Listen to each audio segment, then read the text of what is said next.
Mais d'abord, Poutine, on l'a vu, n'a pas renoncé à ses objectifs de départ, obtenir la tête de Zelensky. Colonel, s'il le fait, est-ce que c'est parce qu'il sait qu'il pourra trouver une oreille attentive chez Trump?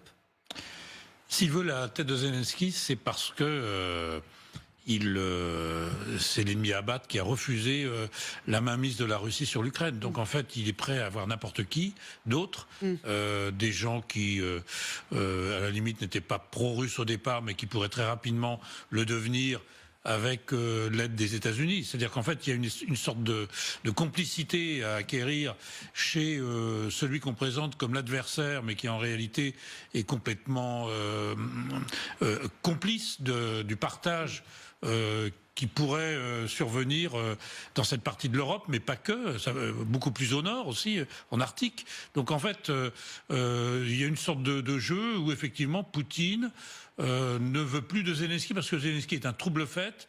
En plus, c'est lui qui catalyse l'Europe contre lui et Zelensky est une sorte de héros à éliminer parce que quelque part, il est gênant pour tout ce que la Russie voudrait faire de l'Ukraine par la suite.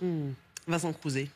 Les Vincent ont toujours raison, donc c'est vrai qu'il y a une synergie entre, une vraie synergie entre Trump et Poutine. Et d'ailleurs, on pourrait reprendre exactement les mêmes termes de Vincent et en remplaçant Poutine par Trump, parce qu'effectivement, pour Trump aussi, Zelensky est un obstacle. D'ailleurs, on fait état de suspicions concernant des renseignements clandestins de la CIA au parti d'opposition à Zelensky, et notamment au parti Solidarité de Poroshenko. Non pas en Ukraine, ils le font beaucoup plus discrètement dans des pays limitrophes européens pour déstabiliser en fait Zelensky.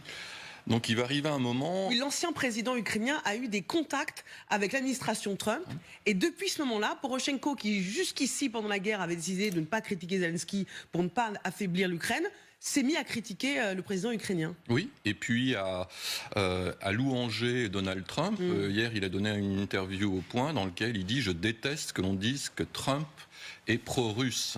Voilà, ça veut dire que lui, il pense que Trump est l'allié des Ukrainiens contre les Russes, ce qui n'est pas tout à fait évident. Marina Perbinissiou. Alors, moi, je ne pense pas que Vladimir Poutine pense lui-même en ce qu'il dit. C'est une énième demande, exigence non réalisable, c'est pertinemment non réalisable, tout comme par